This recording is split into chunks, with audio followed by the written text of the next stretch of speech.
Hello and welcome to this podcast. I'm Hemant Singh and this is the Delhi Policy Group.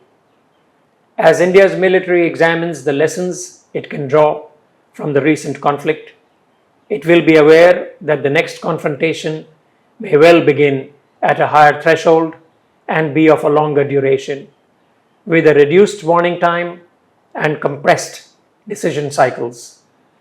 This will demand both a higher state of readiness and an enhanced military capability, not least on account of the collusive threat that India faces from the China Pakistan axis.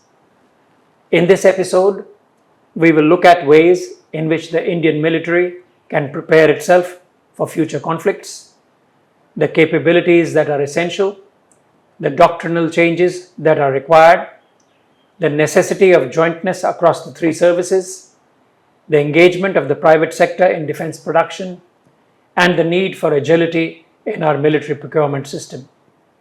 To discuss these and related issues, I will once again be joined in this podcast by Lieutenant General Dipendra Singh Hooda, our distinguished fellow for military strategy. And now we welcome you to our discussion.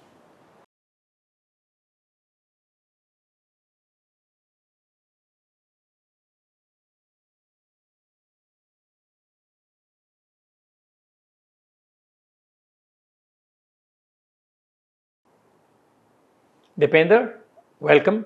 Thank you, sir. Let us go through some of these important events which we have seen unfold in recent times, which have a bearing on how we prepare for future conflicts. So, to begin with, in general, there's a lot of talk about some tactical lessons which were learnt and remedies were found very quickly, and then more recently there is a lot of talk about the kind of help which China and Turkey provided to Pakistan, ranging across intelligence, technological tools, military hardware, etc. So, before I move into the realm of specific questions to you about capability development for the future, how do you see the Indian military currently undertaking its stock taking and drawing some lessons learned? So let me start, sir. You mentioned tactical shortfalls. I think the CDS himself, General Anil Chauhan, did mention that initially there were some shortfalls which led to losses in air combat on day one. But I think very quickly the Air Force sort of changed focus, and then they had a coordinated strategy of initially taking down the Pakistani air defense through loitering munition, etc., which helped them achieve that air domination, that they were able to carry out these strikes on 9th, 10th on Pakistani air bases, which actually led them to sue for peace. So, yes, shortfalls, but I think very quickly sort of managed. But let me come to, I think, 3, 4 larger sort of issues, and when you're talking about the stock taking, I think after 2020, when we saw that standoff with China on the line of actual control, the Indian military's focus had very largely shifted from the Pakistani side onto our northern borders, and we saw movement of troops. We saw redeployments and relocations of formations from the western theatre to our northern theatre. I think the feeling that was that Pakistan is also in a lot of internal sort of churn, economically, internal security wise. The defense budget is about 1/10 of the Indian military, and so really doesn't pose a major challenge, military challenge to India. I think that is now somehow sort of under review, with Pakistan continuing with this policy of terrorism. How do we deter Pakistan militarily from doing what it is doing? And you mentioned Turkey and China, particularly China, has given so much support that Pakistan military has been able to get some fairly good, I would say, arsenal of equipment. So that is also something that we would be looking at. One more thing I think under discussion in the Indian military is how do we deal with escalation control? How do we deal with escalation management? How do we deal with escalation dominance? Because the next crisis could very well see faster escalation. You could see it spreading if it continues for a few days. You could see it spreading out also at sea. So these are some of the issues. I think traditionally the Indian military has looked at all-out wars. That's how most of the war games go. But this is a different kettle of fish. So there is a lot of debate and discussion around how is it that we can manage escalation so that just doesn't go sort of out of control while maintaining domination at each stage. Then of course, long range vectors that have been used. Clearly, these are some things that are going to come into play in future war fighting. How these will be adopted, and particularly when we are talking about immediate strikes sort of after terror attacks on India, these are the weapons that will come first into play, just as we saw in Operation Sindoor. So these are, I think, some of the issues that are being sort of discussed and debated within the Indian military. So there was some reference recently by a senior general of the Indian Army about real-time intelligence being provided on Indian vectors to Pakistan. Obviously, that's part of the stock taking that's going on. Yes, yes. So there was such real-time intelligence being shared. Absolutely. So, in fact, Pakistan is one country, and I think the only country that has been given access to the Chinese military satellite system, the Beidou. So they have their ground stations. Chinese ground stations are in Pakistan. So, I mean, it's no surprise that intelligence sharing would be going on. Whatever the Chinese are picking up from their military satellites would be immediately available to Pakistan. Well, that's really concerning and quite. We'll come to that collusive threat in a short while. Now, coming to some kinds of assessments on the weaponry which was used during Operation Sindoor. There's a lot of autonomous systems we saw, and we also saw standoff weaponry, which you just mentioned. Does this provide a good basis for determining the kind of capabilities that the Indian military needs? Or was this short 90-hour conflict only a partial indicator of our future requirements? Look, I think what it does give us is a glimpse of future war fighting. This has also been described as South Asia's first drone war. We saw the use of standoff weapons. So certainly these are capabilities that are going to play a role in future conflicts. But as you mentioned, a short 90-hour conflict, I don't think we can take sort of sweeping generalizations and say this is the only capability that we need. Because frankly, this conflict, Air Force was employed, missiles were employed, but we hardly saw any sort of employment of either the Army or the Navy. Obviously, in any future conflicts, and we can't hope all conflicts should be short,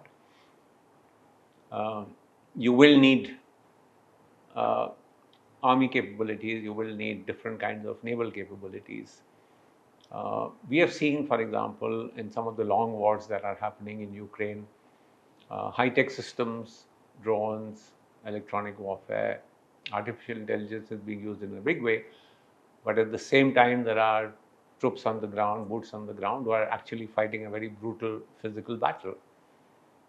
We saw that in Gaza, while initially the Israelis used drones and airstrikes on Gaza. Ultimately, they had to send in their troops to engage in, again, a very sort of brutal urban conflict. So, yes, there are some indicators of what kind of capabilities we require, but let's not say this is the complete blueprint for how war will be fought. So, I would sort of caution against, as I said, a very sweeping generalization to say this is how a full-scale war can be fought. Okay, so it's not entirely going to be autonomous weapons and non-contact uh, kind of military Absolutely. campaigns. It will have other components as well, which are more traditional. Now, coming to more well, the technology-related issues and network-centric issues. There's been talk that today's warfare is highly integrated, network-centric warfare, and Pakistan apparently, which has sourced most of its weaponry from China and dependencies on Chinese networks, has done somewhat better in such preparations for network centric warfare than we have. Is that a fair assessment? I would say it's a fair assessment in terms of uh, how the Chinese systems are networked, and obviously uh, with Pakistan almost more than 80% weapons of Chinese origin, they're able to network much better.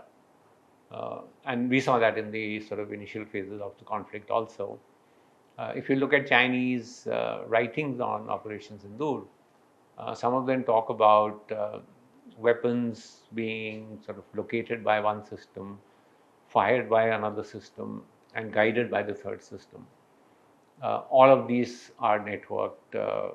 So certainly, and they have an advantage, as you mentioned, in the fact that most of the equipment is Chinese and so can be easily networked.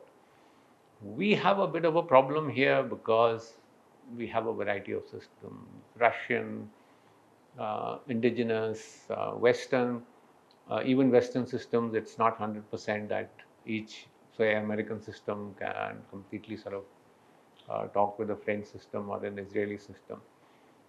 So this is an area I think that we need to be looking at, we need to be working on, of how we can have interoperable data systems, how we can have all three services, on a common sort of data cloud, looking at issues of electronic warfare and cyber warfare. Some progress is being made, and we again saw that in Operation Sindoor, in how the Army and the Air Force air defense networks were well integrated and were able to actually take down most of the drones and missiles that were fired by Pakistan.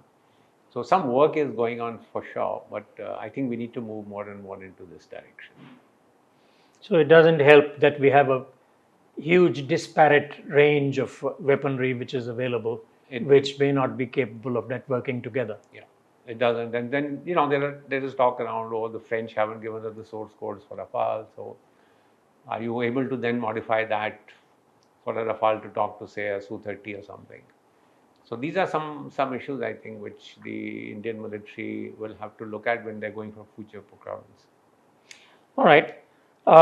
We've talked about the information domain before, but it's really another front line in modern combat, and it's prone to being weaponized uh, to create an alternate reality, as we have seen in the last uh, several weeks.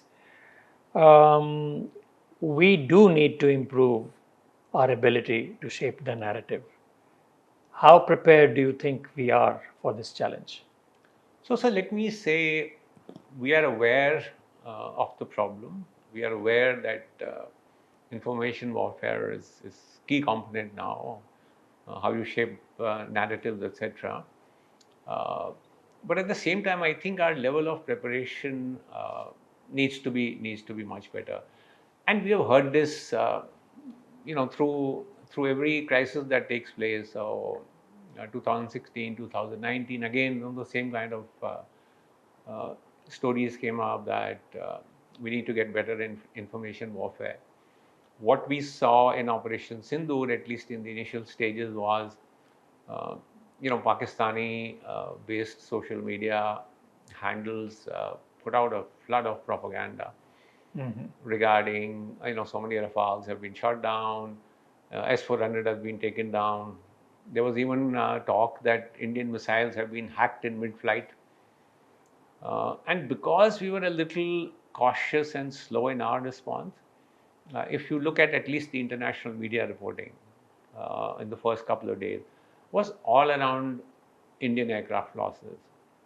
Very little about the manner in which India responded to terrorism, the principles behind it. None of that was being reported in international media. It was just how many aircraft shot down, how many aircraft shot down. So I think we need a you're aware the CDS General Chauhan said 15% of our time was spent in countering fake news. So that's a lot of effort during a crisis, going into battling this. And then he talked that we need perhaps a more structured information warfare organization. But I think not merely the military. This is required at the national level, because really to be able to handle this uh, is not really the expertise of the military. And so a national level structured organization which is tasked to do this. Uh, Technology can be used. We hear about AI being used to create deepfakes, but AI can also be used to detect deepfakes and fake news, and so that we are able to put out our stories quickly and counter fake news. One more thing I think the government needs to do is also educate our own media better, because we did see some sections of the TV media really putting out false and fake news from our side. Karachi has been attacked and Islamabad has been captured, etc., etc. This actually limits our sort of credibility. It hurts our credibility. So some of that also, I think we need to educate our media to be sort of more credible in how they report. All this, I think, will go into perhaps next time improving how we deal with information warfare.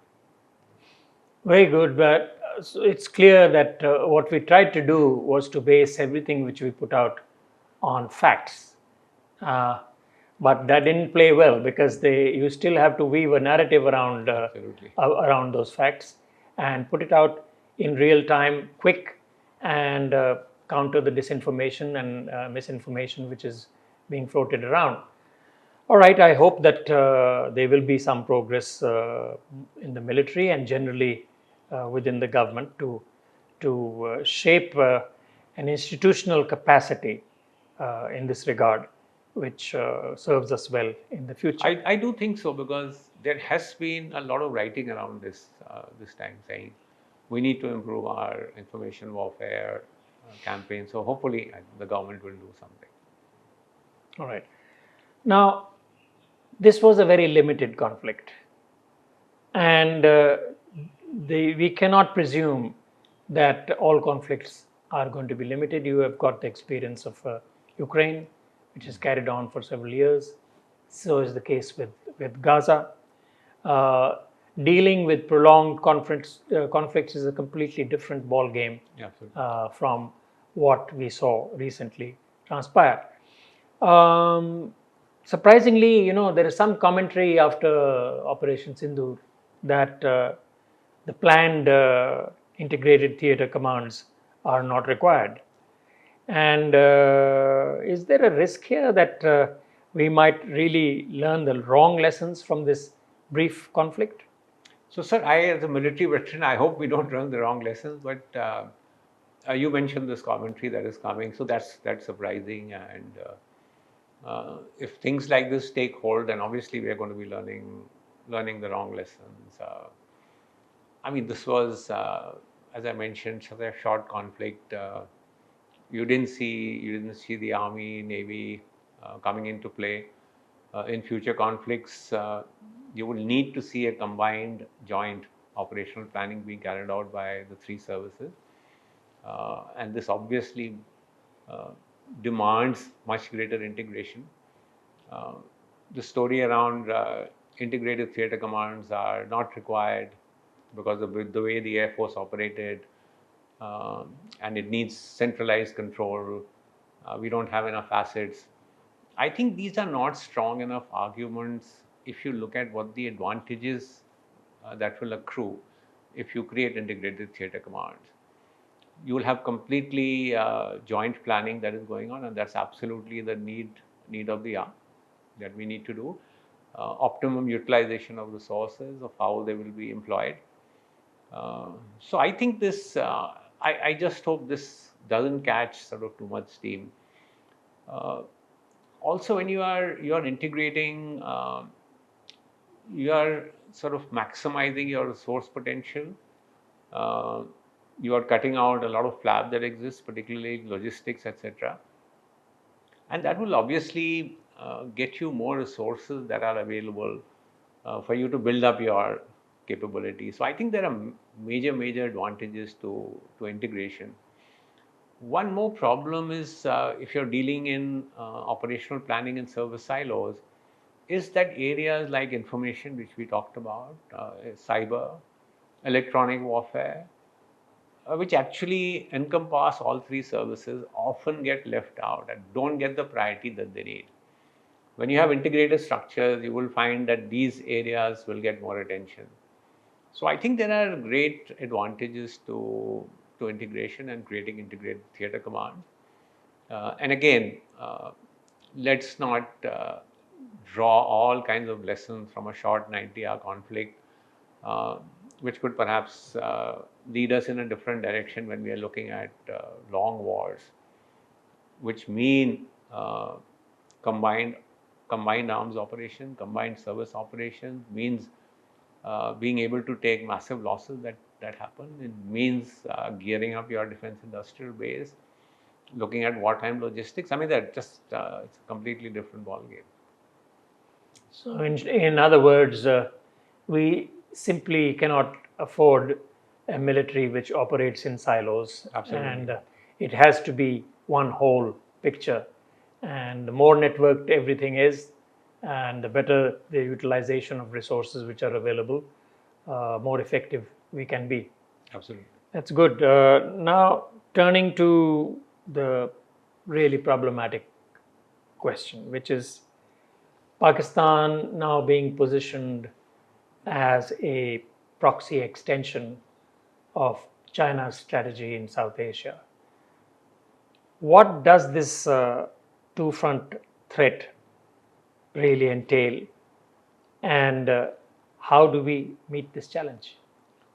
So you mentioned, I think today the Chinese and Pakistani militaries are literally joined at the hip.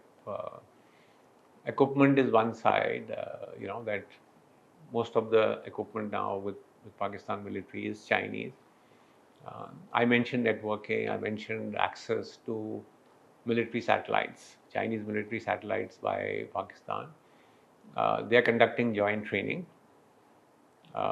More and more sort of exercises are being conducted. So they conduct this, Air Force conducts the Shaheen series of exercise.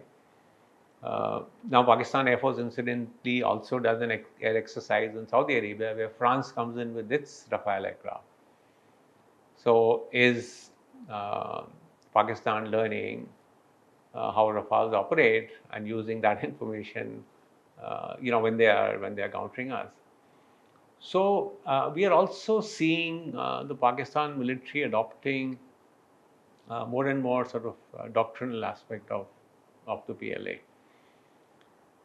Traditionally, sir, we have looked at two fronts as two separate geographical areas where China does something on the northern borders and Pakistan does something on the western borders.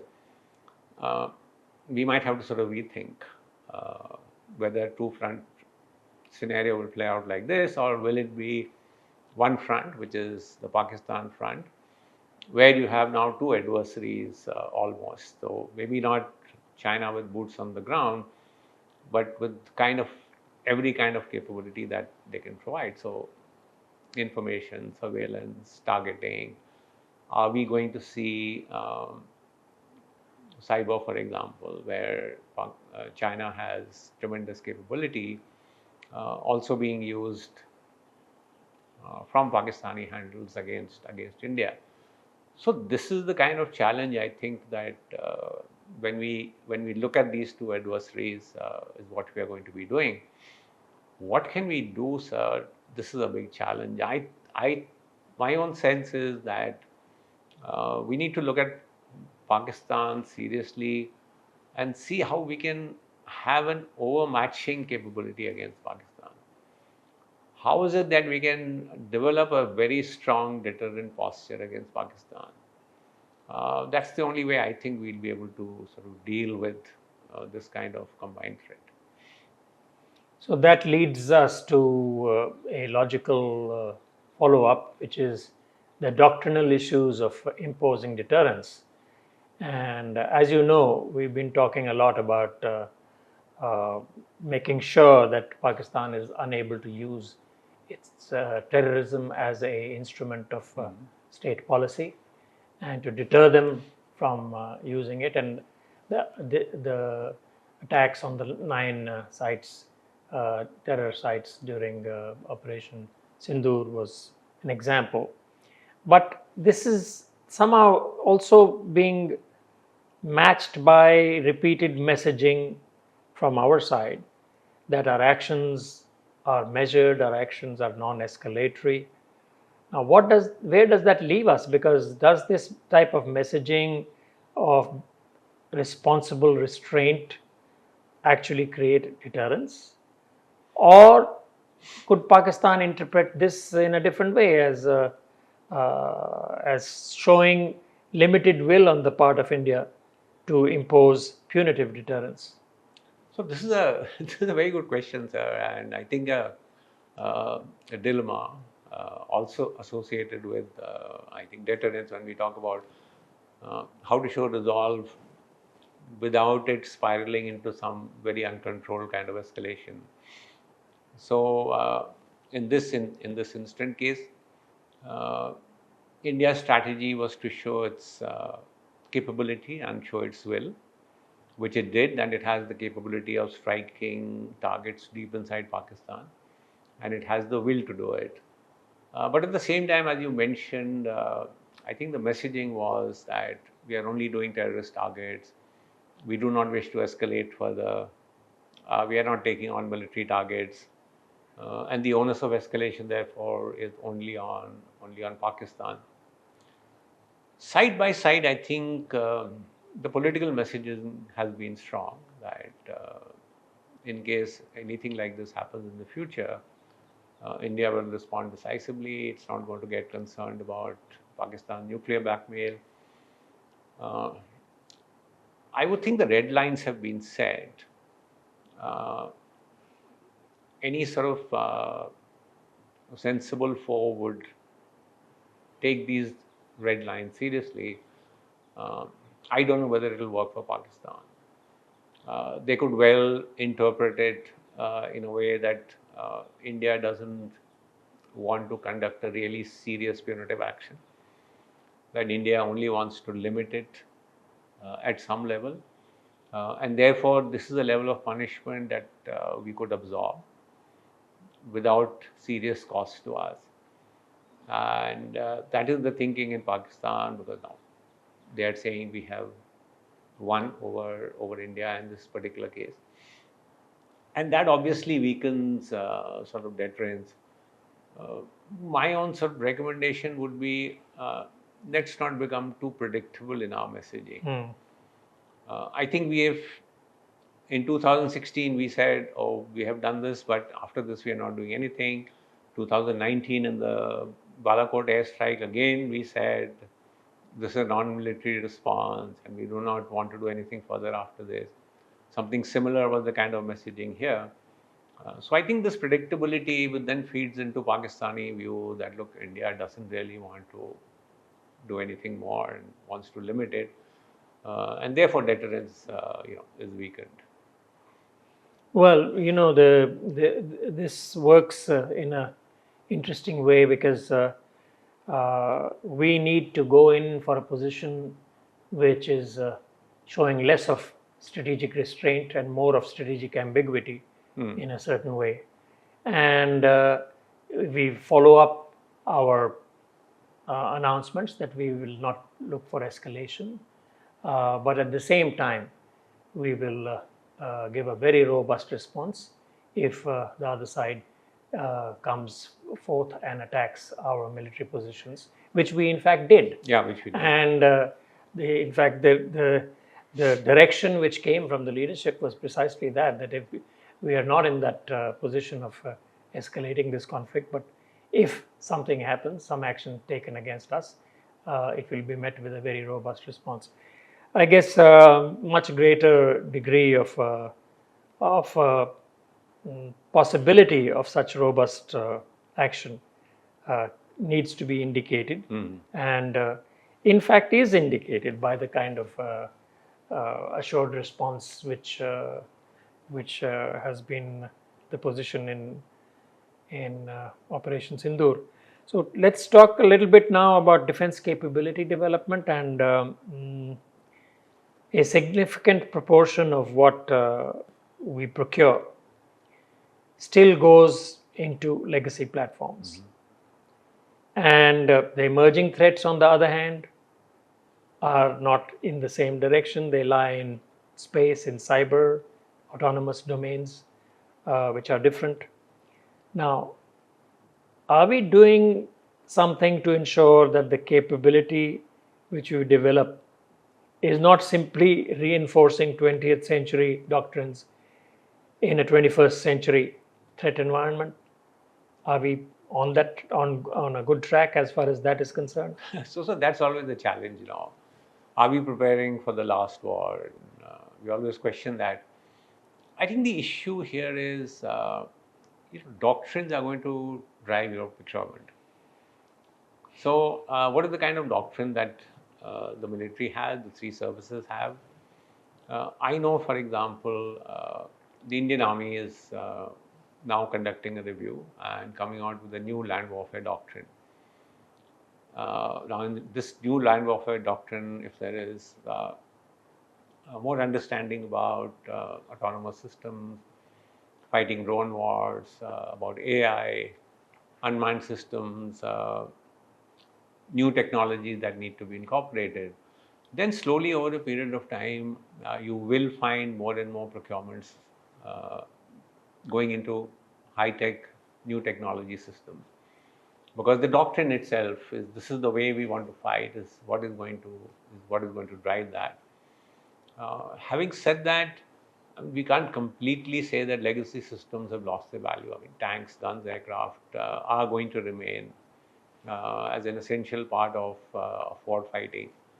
What we will need to do is get in better technology into these legacy systems. So, for example, in a tank, can we get a better battlefield management system where the tank crew can see inputs coming from drones, from satellites, gets a better idea about what kind of visibility is around. Can we get guns which have more precise kind of guided ammunition? Aircraft where you have manned unmanned teaming, where aircraft is moving with drones. So these kind of new technologies coming into legacy systems, at the same time introducing some new technologies. But as I said, a doctrine behind how and what we are doing and what is it that we need for the future. Well, that's an important area which the military is embarked on, and I do hope that they come up with an entirely new, revised land warfare doctrine for the army. Now, the general expectation, as you know, is that gradually or more rapidly, our defense budget will rise. Hopefully, it will rise to at least 2.5% of GDP. But that will still leave us with a process-driven, not an outcome-driven or even strategically driven procurement process. And in this era of technology and technological change, which is constant, which is rapid, how do we actually redesign our entire architecture of procurement to favor agility, to favor modularity, to make rapid prototyping possible instead of the years and years and years it takes at the moment? So if you actually look, sir, at some of the past Defense Parliamentary Committee reports, when when asked why is the military's budget not increasing, the answer that used to come from the Ministry of Defense was that, look, the military is incapable of absorbing more money. And it was incapable of absorbing more money because it had a very lethargic, bureaucratic procurement process. So unless we are looking at fixing this whole procurement process, it will just be like throwing money without making significant changes and impacts. What can we do? I could suggest a few things. The first is, I think we need to devolve more power to functionaries. So within the services, you could enhance the financial power so that files are not moving up and down between various people. So already there are emergency procurement powers, but those could be enhanced so that in-house within the military they can decide without it going to Ministry of Defense or subsequently to Ministry of Finance. You talked about prototyping. I think the military itself also needs to rethink how and what it does when it gets prototypes. Don't expect 100% perfect system every time, particularly when you're looking at new technology. So have a prototype which gives you 80%, which then next year can be improved to 90%, and then rather than waiting 5 years to get a 100% type of prototype. So that thinking will have to change. I think we'll need to put in some specialized structures. Some exist, but specialized structure with special financial powers, which don't follow the routine procurement process. Like you have the US Defense Innovation Unit. So its ability to go out, hunt for new technology, and then operate outside the standard procurement system to get these critical technologies. That's essential. You are then also able to approach the industry, startups, etc., get commercial off-the-shelf system. And finally, of course, the procurement process itself, and the stock that is being revised, needs to be revised so that it's faster, it's agile, doesn't take so much time for approvals and processes. And I think there also has to be an element of risk sort of built into the procurement. If you're looking at future cutting edge technologies, uh, you can't expect 100% foolproof systems every time.